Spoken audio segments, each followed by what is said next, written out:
In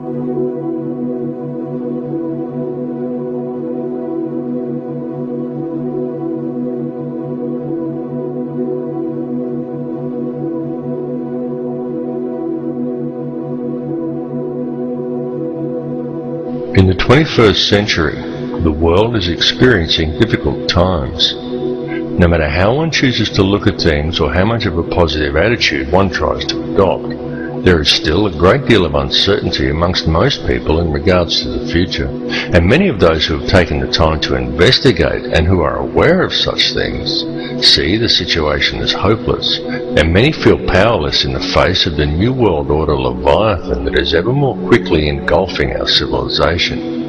Yet the reality is that people are not powerless at all. In fact, quite the opposite is true, for there is a very simple and effective way to stop the New World Order in its tracks. Let's be honest about it. The system that we live under is corrupt. It's rotten to the core. It's about self-service, and it's run by psychopaths and criminals, and everyone knows it. And they get away with it, and the world continues along in this dysfunctional manner, simply because we let it continue. So stop going along with it. Understand that the way to bring about real change in the world is through non-compliance to the system. And many ask, what is non-compliance? Does this mean I should quit my job and burn all my money? And the answer to any questions such as these is no, of course not. Non-compliance is about doing the right thing. It's about disconnecting yourself from the system, being responsible for your thoughts, your actions and your intentions, and it lies very much in realizing your own potential. Do what is right in all that you do. Realize your connection to others and think humanitarianly rather than economically. Don't base your life on the collection of useless trinkets or on social status. Do what is right in your heart. And doing what is right, understanding whether what you are doing is the right thing or not, is not something you have to decide. It's something that you already know in your heart if you would just look and be honest with yourself. If you are doing something that you need to justify to yourself with inner dialogue, then chances are that you're doing the wrong thing and are simply trying to talk yourself into allowing it. You know this. Knowledge of it is within your heart. You just have to look and you will find it. Understand how the energy works. Be aware of the energy you are drawing into yourself, of what you are manifesting with that energy, and what type of energy you are contributing back to the energy supply for others to draw upon. This is truly how it works. Realize your potential as a human being.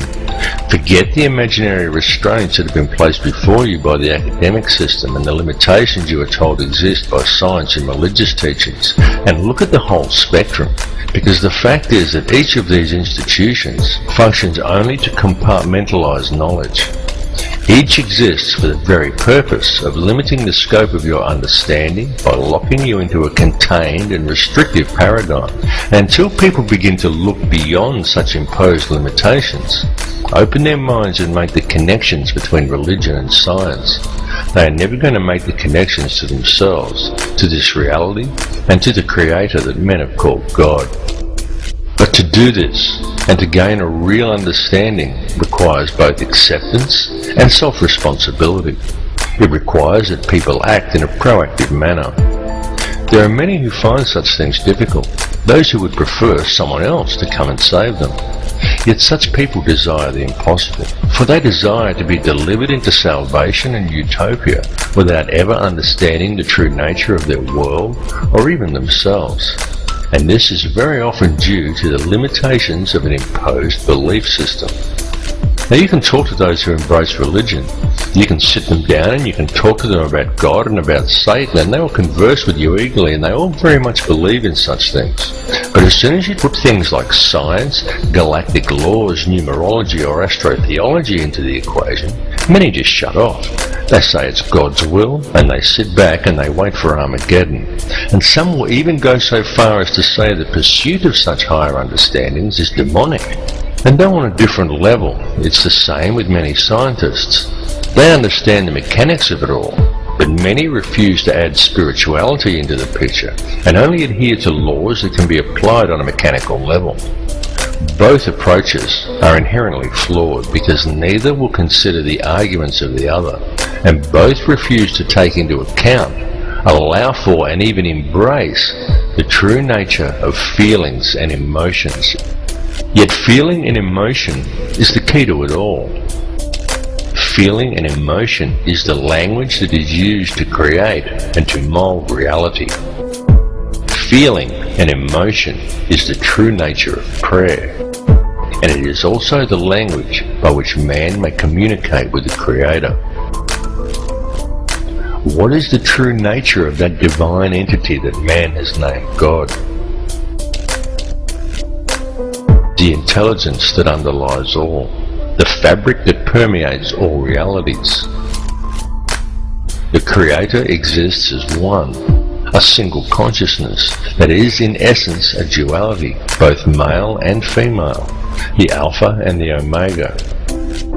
This is why in religious text in which the Creator speaks, it is in the plural. This is the nature of the divine matrix that connects all things, the consciousness of which we are all expressions. As self-awareness grows and realization of one's connection to this consciousness awakens within each person, institutionalized religions seek to externalize this force and suggest that God is something external from man, a benefactor that is looking down on us. Many so-called New Age religions attempt to internalize it and suggest that God is yourself, that God lies within. But both of these understandings are erroneous. Every being in creation, both you and I and every other person in this reality, is an eternal living soul expression of God, of the consciousness of the Alpha and Omega, just as every soul is male-female in nature.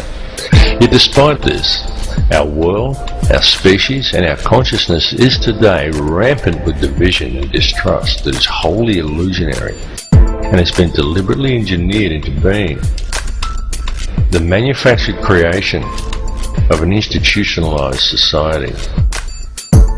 This has been going on for a very long time, and it has reached extreme proportions over the last century. During this time, man as a species has been shifted so far from his center and so far away from true reality that we have almost completely lost our humanity. We have been trained to be totally dependent upon the system. We have been robbed of our will, of our self-esteem, and our independence. We have been trained to believe whatever the TV tells us, and to think that image, social status, and the collecting of meaningless trinkets is the meaning of life. But most importantly, through television, the mass media, and through the ingestion of brain-inhibiting toxins such as fluoride, we have been robbed of our power to think critically and objectively. And most dangerously of all, through these same machinations, we have been robbed of our life skills. This last fact alone has placed mankind in the most vulnerable position of our entire recorded history. For at this point in time, we are, almost each and every one of us, completely dependent upon a corrupt corporate apparatus for our survival, an apparatus that places profits before people. It has nothing at all to do with the true nature of man, of our place upon and relationship to this earth or to each other. Yet we depend upon it for our food, for our housing, for our information, and even for our entertainment. It tells us what to do, where to go, what to look like, what to eat, how to dress, how to act, and what to think about the world and about each other. And we obey it while the world around us is raped.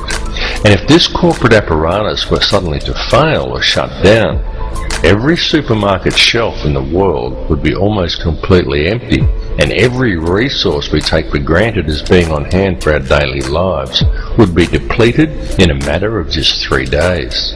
And what then?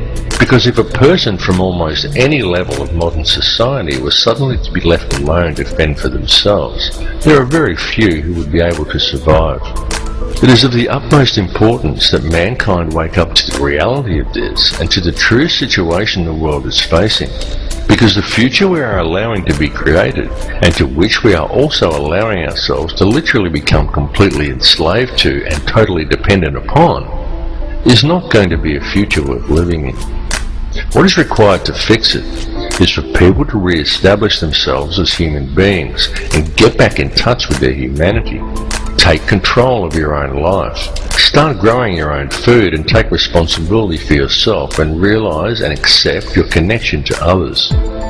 120 years ago, a situation such as the one we are now in would have been unthinkable.